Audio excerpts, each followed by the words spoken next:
العزت قرآن مجید میں ارشاد فرماتا ہے ما کان محمد ابا احد من رجالکم ولکن رسول اللہ وخاتم النبیین. بے شک محمد صلی اللہ تعالی علیہ وسلم تم میں سے کسی کے باپ نہیں ہیں مگر یہ کہ وہ اللہ کے رسول ہیں. بے شک اللہ رب العزت کے رسول ہیں. مزید اللہ ارشاد فرماتا ہے وَلَٰكِن رسول اللہ، مگر وہ اللہ کے رسول ہیں. وہ خاتم النبیین، اور یہ آخری نبی ہے، ان کے بعد کوئی نبی نہیں. بے شک ہمارے نبی سید اعظم صلی اللہ علیہ وسلم پر نبوت کا دروازہ بند ہو گیا. اب کوئی جدید، کوئی نیا نبی دنیا میں آ نہیں سکتا. حضرت عیسیٰ بھی آئیں گے تو نبی بن کر نہیں بلکہ میرے مصطفیٰ کے امتی بن کر آئیں گے. سبحان اللہ. سرکار کے بعد اگر کوئی اپنے آپ کو نبی ہونے کا دعویٰ کرے تو پکا جہنمی دجال ہے. اس لیے کہ میرے نبی پاک سید عالم صلی اللہ علیہ وسلم نے فرمایا انا خاتم النبیین لا نبی آبادی. اے لوگو سن لو، میں آخری نبی ہوں، اب میرے بعد کوئی نبی نہیں آ سکتا. بے شک سرکار کے بعد کوئی نبی نہیں آ سکتا. لیکن میرے نبی نے حدیث پاک میں یہ بھی ارشاد فرمایا کہ لوگو جب قیامت قریب آ جائے گی تو جھوٹے دجال پیدا ہوں گے. 30 دجال دنیا میں پیدا ہوں گے اور ایک بڑا دجال پیدا ہوگا. جو بڑا ہوگا وہ بڑا ہوگا اور یہ 30 جو ہوں گے یہ چھوٹے ہوں گے. آقا ان کا کام کیا ہوگا دجالوں کا؟ سرکار فرماتے ہیں ان چھوٹے دجالوں کا کام یہ ہوگا کہ وہ اپنے نبی ہونے کا دعویٰ کریں گے. اللہ اکبر. اور بڑے دجال کا کام یہ ہوگا وہ اپنے خدا ہونے کا دعویٰ کریں گے. اللہ اکبر.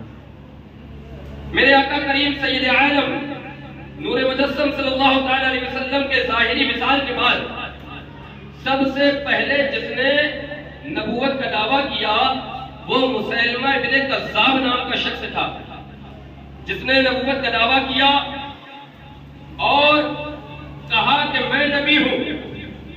حضرت سیدنا صدیق اکبر رضی اللہ تعالی عنہ نے اس کے مقابل میں ایک لشکر بھیجا اور جس میں عظیم المرتبہ صحابی جس کو سیف اللہ کہا جاتا ہے، جس کو دنیا خالد بن ولید کہتی ہے، حضرت خالد بن ولید رضی اللہ تعالی عنہ خود بھی اس لشکر میں شریک ہو کے گئے اور مسیلمہ بن کذاب کے ساتھ جب مقابلہ ہوا، جب اس کے ساتھ جنگ ہوئی، حضرت خالد بن ولید نے اس جنگ میں اپنی 7 تلواروں کو توڑ دیا تھا اور اس قدر ان دجالی فتنے کو دبایا تھا اور مسیلمہ بن کذاب کو مقابلہ کیا تھا کہ زمانہ دیکھتا ہے، آج بھی دیکھتا ہے. مسیلمہ نے دعویٰ تو کیا تھا لیکن اس کا دعویٰ چل نہ سکا. صحابہ اکرام نے اس کی گردن پہ ایسا پیر رکھا اور زمین میں ایسا دفن کر دیا کہ آج تک مسیلمہ بن کذاب کو بہت سے تو ایسے جو جانتے ہی نہیں. اس لیے کہ جو اللہ اور اس کے رسول کی مخالفت میں نکلتا ہے اللہ رب العزت اس کو فنا کر دیتا ہے، اس کو مٹا دیتا ہے، اس کو غارت کر دیتا ہے، اس کو ذلیل کر دیتا ہے. اور مسیلمہ بن کذاب رسول مقبول صلی اللہ علیہ وسلم کی مخالفت میں نکلا تھا، اللہ رب العزت نے اس کو ہلاک و برباد کر دیا، مارا گیا. اس کے بعد پھر ایک اور کھڑا ہوا اسود انسی نام کا، اس نے بھی کہا میں رسول ہوں، اس کا بھی مقابلہ کیا گیا. اس طریقے سے کئی سارے آئے جنہوں نے نبوت کے دعوے کیے کہ ہم رسول ہیں، ہم نبی ہیں، ہمارے اوپر وحی آتی ہے، ہمارے پاس جبرائیل آتا ہے. ایسی بےہودہ من گھڑت باتوں کو بیان کرنے لگے. اللہ اکبر کبیرہ. اور پھر ایک زمانہ قریب کا، اپنے قریب کا زمانہ، آج سے 150 سال پہلے کا زمانہ. ایک شخص کھڑا ہوا ہندوستان کی سرزمین سے، صوبہ پنجاب سے، قصبہ قادیان سے، جس کو دنیا مرزا غلام احمد قادیانی کہتی ہے.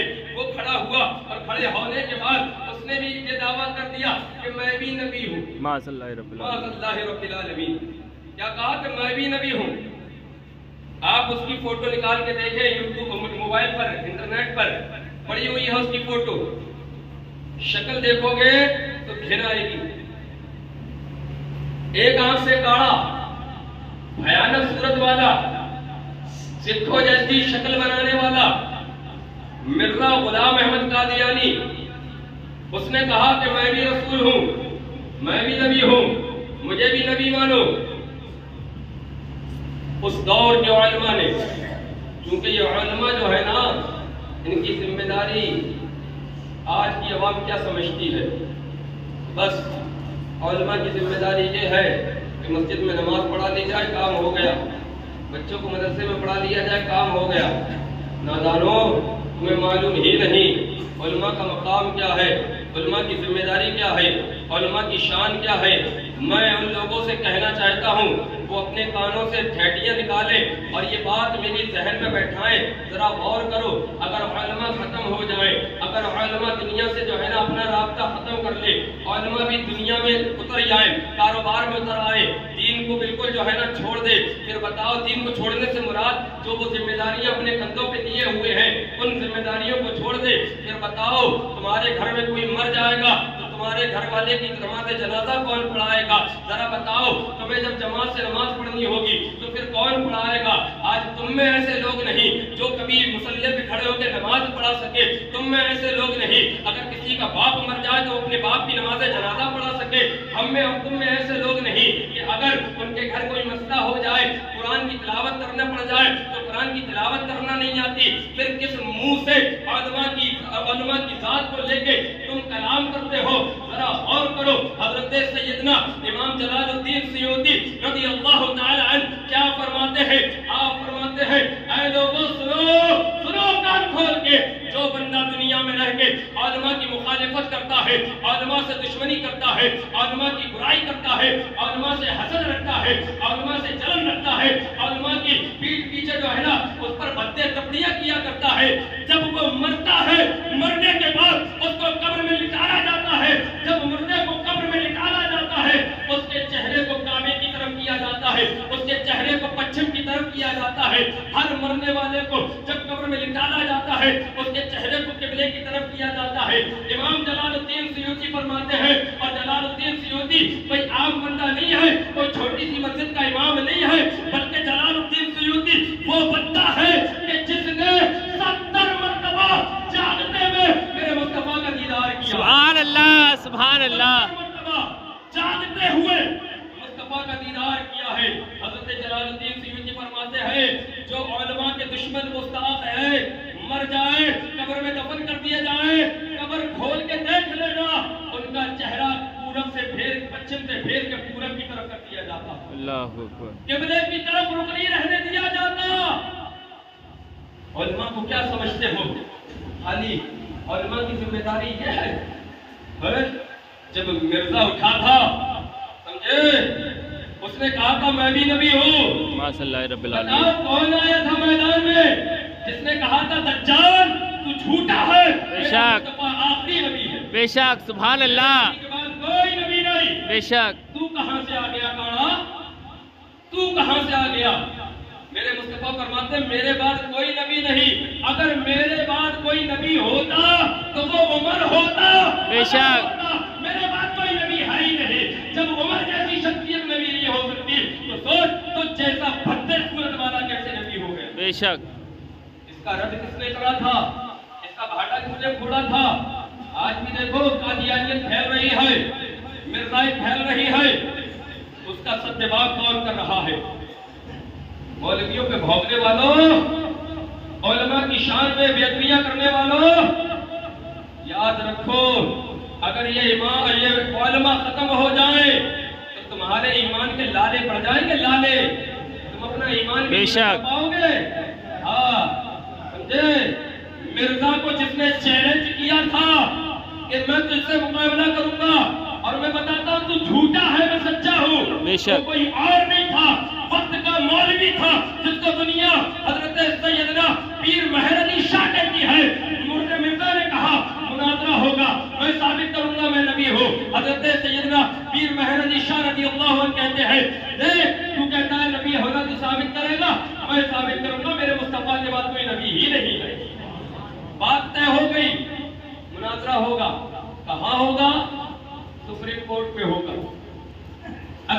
مناظرہ ہوگا، کس زبان میں ہوگا؟ عربی زبان میں ہوگا۔ مرزا کہتا ہے مناظرہ جو ہوگا وہ زبانی نہیں ہوگا بلکہ تحریری ہوگا، لکھ کر ہوگا۔ جی مرزا نے کہا لکھ کر مناظرہ ہوگا، تحریر سے ہوگا، زبانی نہیں ہوگا۔ حضرت پیر مہر علی شاہ کہتے ہیں منظور ہے اس لیے کہ میں مصطفیٰ کریم کا نوکر ہوں۔ سبحان اللہ کی ناموس پر پہرا دینا میری ذمہ داری ہے۔ سبحان اللہ۔ نماز پڑھنا دن میں 5 مرتبہ فرض ہے، بندے پر روزہ رکھنا سال میں 1 مہینے کا فرض ہے، بندے کو زکات دینا مال کے نصاب ہو جائے تو سال میں 1 مرتبہ ہے، بندے کو حج کرنا زندگی میں 1 مرتبہ ہے، لیکن مصطفیٰ کریم کی ذات پر پہرا دینا، ان کے ناموس کا تحفظ کرنا بندے کی ہر سانس پر لازم و ضروری ہے۔ بے شک کہا میں مناظرہ کروں گا، منظور ہے۔ حضرت سیدنا پیر مہر علی شاہ گولڑوی رضی اللہ تعالیٰ کہتے ہیں مناظرہ ہوگا، مرزے مناظرہ ہوگا، ضرور ہوگا، لیکن سن مناظرے کی نوعیت الگ ہوگی۔ کاغذ اور قلم جج کے سامنے ہم دونوں رکھیں گے، جس کا قلم خود بخود لکھنا لگے وہ سچا، اور جس کا لکھنا جو نہ لکھ سکے وہ جھوٹا۔ جب آپ نے یہ کہا تو اللہ اکبر کبیرہ، مرزا کہتا ہے یہ کوئی بات نہیں ہے، ایسا مناظرہ نہیں ہوگا۔ بھاگ گیا، لوگوں نے پوچھا اے پیر مہر علی شاہ ذرا یہ تو بتاؤ قلم اپنے آپ کیسے لکھتا؟ قلم جو ہے کاغذ کے اوپر رکھ دیا جائے، کوئی بندہ حرکت نہ دے، قلم کیسے چلے گا؟ پیر مہر علی شاہ فرماتے ہیں گولڑوی اے لوگوں سنو، اگر میرا مسئلہ ہوتا، میری ذات کا مسئلہ ہوتا تو ضرور قلم نہ چلتا، ضرور قلم حرکت نہ کرتا، لیکن سنو یہ مصطفیٰ کا مسئلہ تھا، ناموس مصطفیٰ کا مسئلہ تھا، یہ سرکار کی نبوت کا مسئلہ تھا، سرکار کی خاتمیت کا مسئلہ تھا۔ ارے قلم کو چلنا ہی تھا، قلم کیسے نہ چلتا؟ قلم ضرور چلتا۔ اگر مرزا اس پر تیار ہو جاتا مناظرہ کرنے پر تو پھر میں دکھا دیتا کہ قلم کیسے چلا کرتا ہے۔ سبحان اللہ۔ کون ہے جس نے اس امت کے لوگوں کا ایمان بچایا؟ میاں یہ کوئی اور نہیں تھا، یہ بھی ایک مولوی ہی تھا۔ سمجھے؟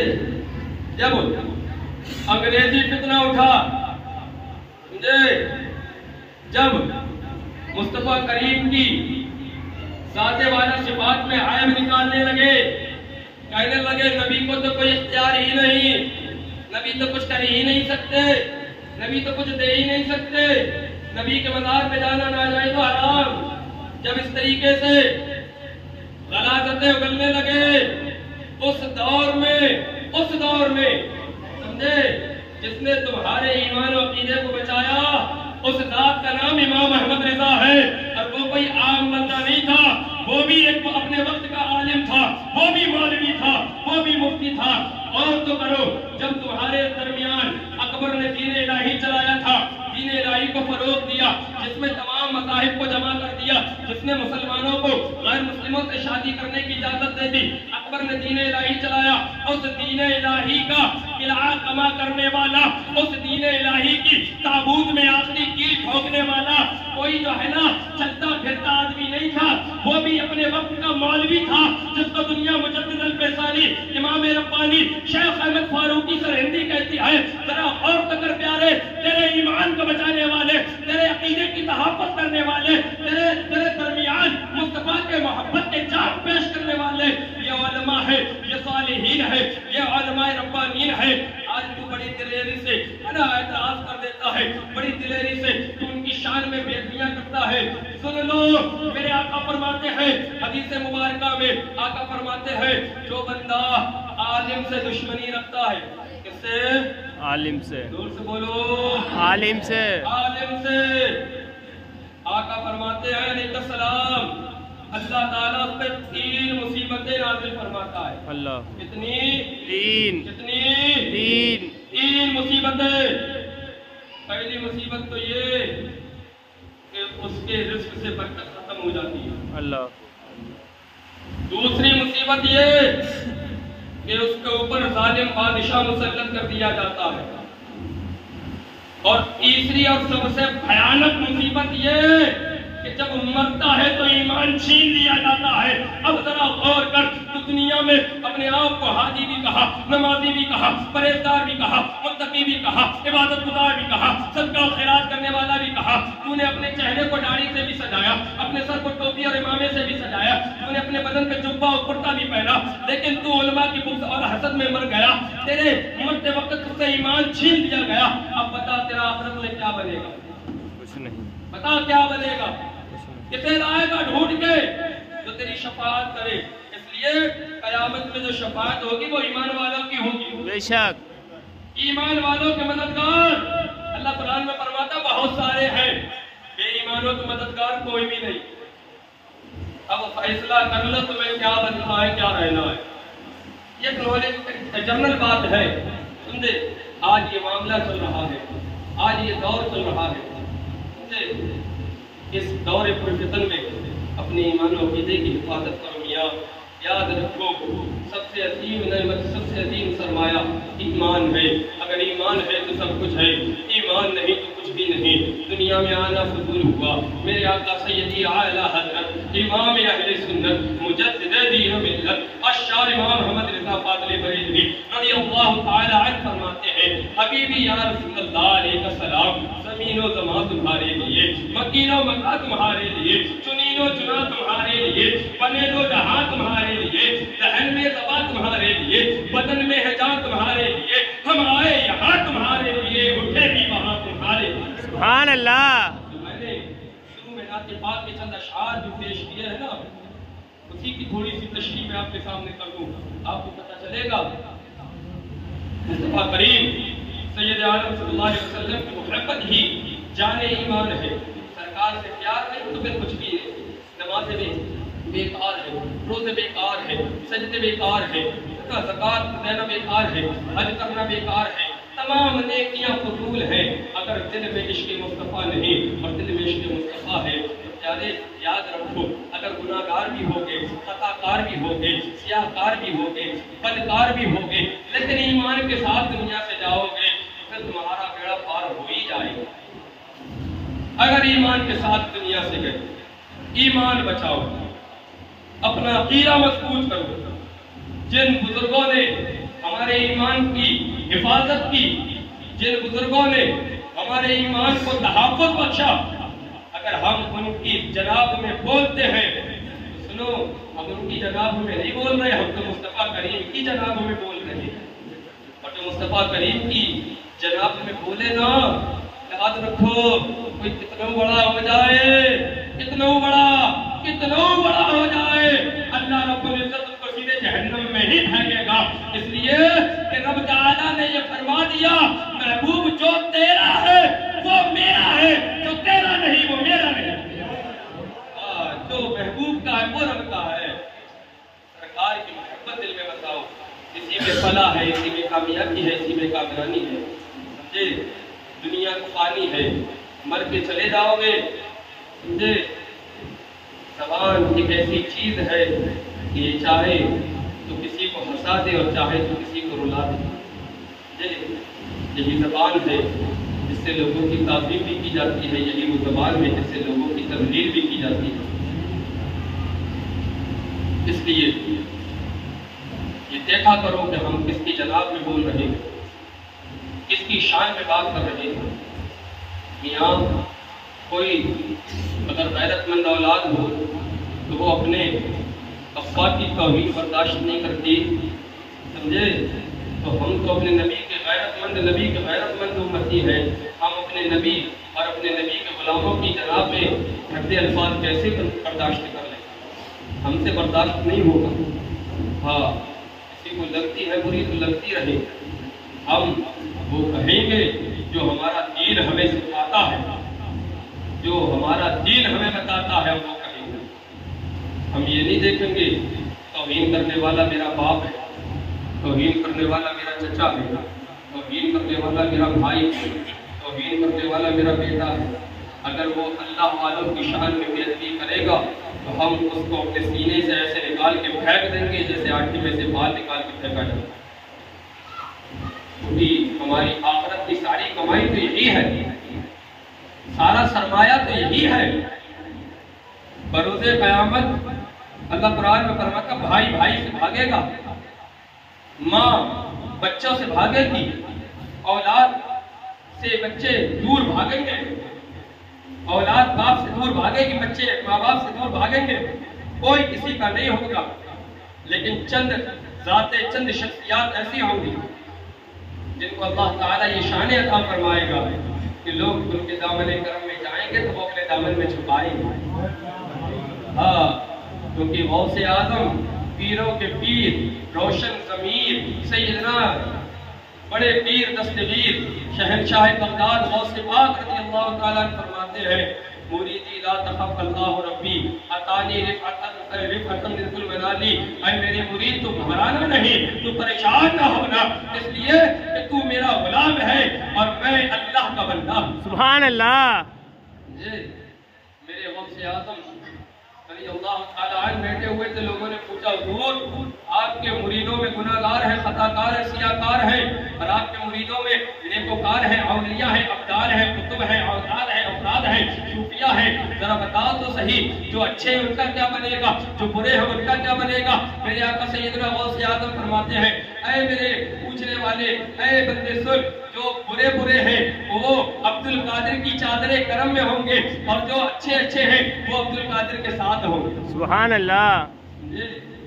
غوث اعظم رضی اللہ تعالی عنہ جب اپنے مریدین کو اپنے چادر میں لیں گے، غریب نواز اپنے غلاموں کو اپنی چادر میں لیں گے، صابر پاک اپنے مریدوں کو اپنی چادر میں لیں گے، اعلیٰ حضرت امام اہل سنت اپنی چادر میں لیں گے، لیکن وہ بندہ جو کسی بھی ایک ولی کی شان میں بے ادبی کرے، کسی بھی ایک ولی کی شان میں زبان درازی کرے، کسی بھی ایک ولی کی شان میں بھونکے، سارے ولی اس سے رابطہ کاٹ لیں گے، اس لیے کہ ولی کا دوست ولی ہوتا ہے، ولی کا دشمن دشمن ہوتا ہے، دوست کا دوست دوست ہوتا ہے، دوست کا دشمن دشمن ہوتا ہے، سارے اولیاء آپس میں دوست ہے، اور جو ان میں سے کسی ایک سے دشمنی رکھے وہ گویا سب سے دشمنی رکھ رہا ہے، پھر وہ کیسے کہے گا کہ ہم ان کے غلام ہیں، یہ بخشوا لیں گے؟ یاد رکھو کسی بھی ولی کا تعلیم اٹھا کے دیکھو، کسی بھی ولی کی، سارے ولیوں نے یہی کہا ہے اے لوگو مجھے بھی مانو، مجھ سے بڑے ہیں ان کو بھی مانو، اور مجھ سے چھوٹے ہیں ان کو بھی مانو۔ کسی نے یہ نہیں کہا کہ ہمیں مانو ان کو نہ مانو۔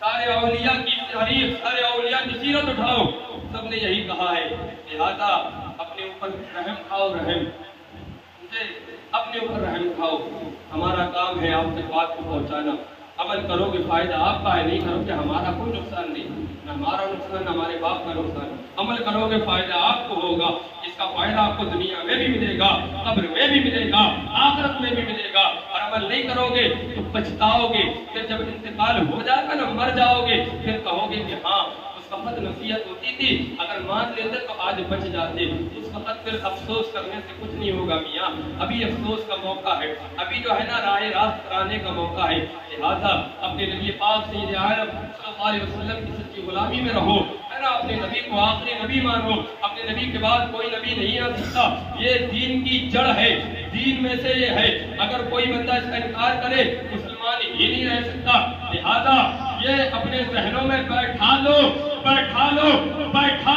اور میں بباغ دہل کہہ رہا ہوں، کسی کو شک ہو، ڈاؤٹ ہو، کسی کو کجی ہو، بیٹھے بات کرے، میں اس کو ثابت کروں گا کہ اگر اس دور میں صحیح اور سیدھے راستے پر اگر کوئی ہے تو وہ اہل سنت کا عقیدہ رکھنے والے سنی مسلمان ہے، اگرچہ ان کے اعمال میں تضاد ہو سکتا ہے، اگرچہ بے نمازی ہو سکتے ہیں، اگرچہ یہ خرافاتوں میں مبتلا ہو سکتے ہیں، لیکن اپنے نبی کے غدار نہیں ہو سکتے، اور الحمدللہ ہم سینہ چوڑا کر کے کہتے ہیں صدقہ صاحب اسرار اور فتن میں حق پہچاننا ہے تو پھر اعلیٰ حضرت کا نام لو، حق پتہ چل جائے گا حق کدھر ہے اور باطل کدھر ہے۔ جس کا چہرہ اعلیٰ حضرت کا نام سن کے کھل جائے سمجھ لینا مصطفیٰ کا عاشق ہے، اور جس کے چہرے کا جغرافیہ بدل جائے سمجھ لینا کہیں نہ کہیں دال میں کالا ہے۔ اس لیے اس دور میں اعلیٰ حضرت کو مضبوطی سے تھامو، مسلک اعلیٰ حضرت پر مضبوطی سے چلو، اسی میں کامیابی اور کامرانی ہے۔ میرے مرشد نے کہا تھا زندگی یہ نہیں ہے کسی کے لیے، زندگی ہے نبی کے لیے، نہ سمجھ مرتے ہیں زندگی کے لیے، یار جینا مرنا ہے سب کچھ نبی کے لیے، مسلک اعلیٰ حضرت پہ قائم رہو، زندگی دی گئی ہے اسی کے لیے۔ اللہ کریم اپنے حبیب کے صدقے میں ہم سب کو نبی نبی پاک سید عالم صلی اللہ علیہ وسلم کا سچا غلام بنائے، اولیاء کرام سے سچی محبت عطا فرمائے، مسلک اعلیٰ حضرت پر آخری سانس تک مضبوطی سے قائم رکھے۔ وما توفیق الا باللہ۔ السلام علیکم ورحمۃ اللہ۔